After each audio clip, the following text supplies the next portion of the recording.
Hello everyone.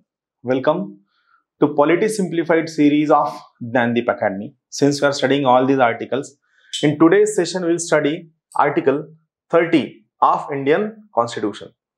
इथे एक महत्त्वाचा पॉइंट काय की मी तुम्हाला लास्ट टाइम सांगितलं होतं आर्टिकल 29 आणि 30 मध्ये काय सिमिलरिटी तर basically article 29 and 30 are related with protection of rights of minorities. हे लक्षात घ्या article 29 and 30 are basically related with protection of rights of minorities. मात्र आपण लास्ट सेशनला ज्यावेळेस आपण आर्टिकल 29 स्टडी केलं त्यावेळेस आपण हे रिअलाइज झालं की त्यामध्ये मायनॉरिटी हा वर्ड मेन्शन नाहीये. हे पक्क लक्षात घ्या. आर्टिकल 29 मध्ये मायनॉरिटी वर्ड कुठेही मेन्शन नाहीये. और आणखीन एक ब्रॉडर अंडरस्टँडिंग साठी सांगतो की आपल्या पूर्ण कॉन्स्टिट्यूशन मध्ये मायनॉरिटी या वर्डची कुठेही डेफिनेशन दिलेली नाहीये. आपण डेफिनेशन का देत नाही याबद्दल सुद्धा आपण अगोदर चर्चा केलेली आहे. जेव्हा एखाद्या वर्डची आपण डेफिनेशन देतो त्यावेळी त्याचा स्कोप लिमिटेड होऊन जातो.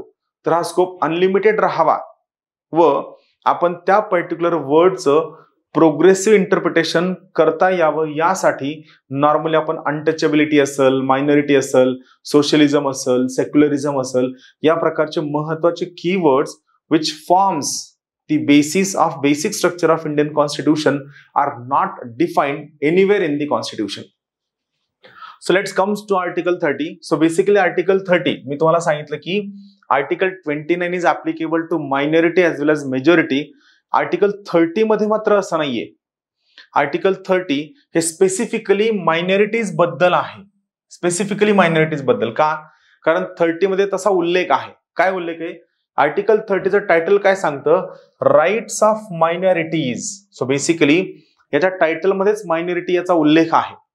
आर्टिकल 29 मध्ये मायनॉरिटी हा उल्लेख नाहीये. काय आहे? Any section. इथे मात्र काय आहे? Rights of minorities to establish. First काय? इस्टॅब्लिश करणं अँड ऍडमिनिस्टर. सेकंड काय? त्याचं प्रशासन करणं अँड ऍडमिनिस्टर एज्युकेशनल इन्स्टिट्यूशन्स. हा थर्ड पॉइंट. सो बेसिकली काय 30 मध्ये 4 कॉम्पोनेंट आहेत. पहिला कॉम्पोनेंट आहे मायनॉरिटीज बद्दलचा. Article 30 is about minorities. Second it is about establishing an institution. It is about administering an institution. But which kind of institution? Only educational institution. Which kind of institution? Only educational institution. याबद्दल article 30 बोलतो. काय म्हणतं?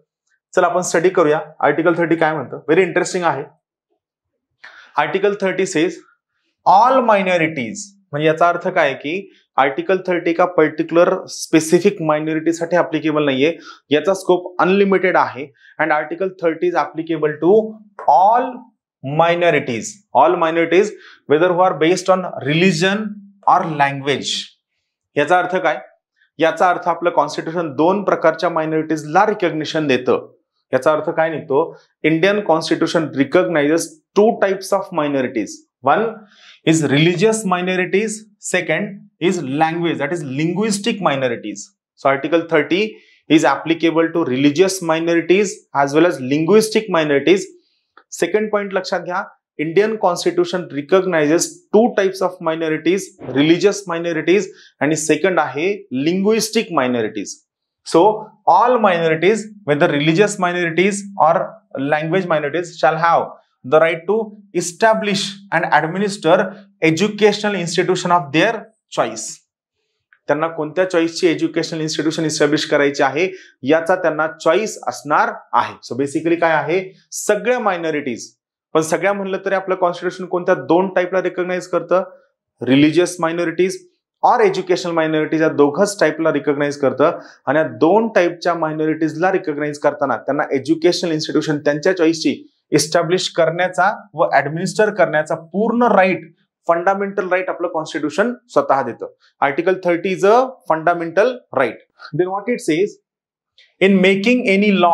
आता इथं काय आहे की जर समजा पार्लमेंटला एखादा लॉ करायचा आहे कशाबाबतचा सी.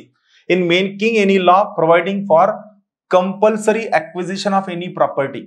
पहा या ठिकाणी हा क्लॉज 1 ला अटॅच असणारा क्लॉज आहे आणि सोबत इथे 1 ला कॅपिटल ए लिंक केलेला आहे. मी तुम्हाला सांगितलं आहे ज्या ठिकाणी आपल्या कॉन्स्टिट्यूशन मध्ये कुठेही कॅपिटल लेटर आलं तर ते लक्षात घ्या.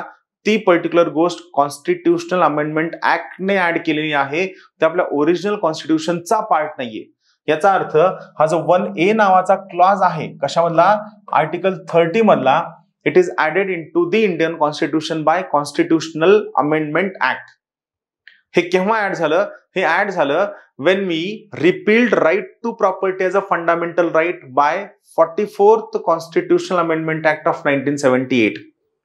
1978 ला आपण घटना दुरुस्ती केली आणि या कॉन्स्टिट्यूशनल अमेंडमेंट ऍक्ट नुसार आपण right to property will no more be a fundamental right. So सध्या right to property fundamental right नाहीये, हा फक्त लीगल राईट आहे under article 300 capital A of the Indian constitution. पण हा सध्या आपला स्कोप नाहीये. Let's come to article 30. Article 30 मधला पहिल्या क्लॉज नंतर दुसरा क्लॉज आहे 1 कॅपिटल ए. 1 कॅपिटल ए काय म्हणतं, जर समजा पार्लमेंटला एखादा लॉ करायचा आहे, कशाचा लॉ करायचा आहे, compulsory acquisition of any property, एखादी प्रॉपर्टी गव्हर्नमेंटला अक्वायर करायची. आता हा लॉ का महत्वाचा आहे, का आता राईट टू प्रॉपर्टी हा फंडामेंटल राईट राहिलेला नाहीये. जर समजा गव्हर्नमेंटला या प्रकारची प्रॉपर्टी परचेस करायची, कोणाची property, of educational institution established or administered by a minority referred to in clause 1. या क्लॉज 1 च्या अंतर्गत जर समजा मायनॉरिटीने एखादी एज्युकेशनल इन्स्टिट्यूशन इस्टॅब्लिश केली आहे किंवा त्याचं ऍडमिनिस्ट्रेशन करतात आणि या प्रॉपर्टीचं जर गव्हर्नमेंटला अक्विजिशन करायचं आहे, कसलं अक्विजिशन, कंपल्सरी अक्विजिशन करायचं आहे, तर त्या केसमध्ये the state shall ensure that the amount fixed by or determined under such law for the acquisition of such properties such as would not restrict or abrogate right guaranteed under that clause. म्हणजे थोडक्यात काय आहे, तुम्ही minority educational इन्स्टिट्यूशनची property acquire करत असताना article 30 मधला जो पहिला क्लॉज आहे, या पहिल्या क्लॉजने त्यांना जो राईट दिला आहे तो राईट तुम्ही व्हायोलेट करता कामा नये.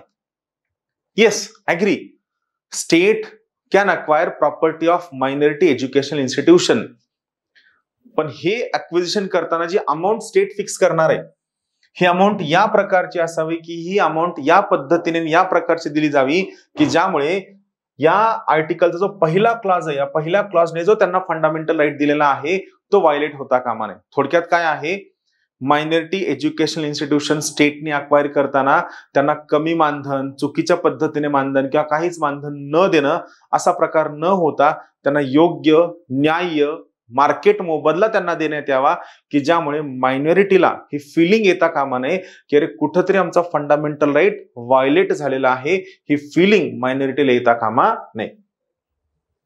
याला सेकंड क्लॉज काय म्हणतो पहा.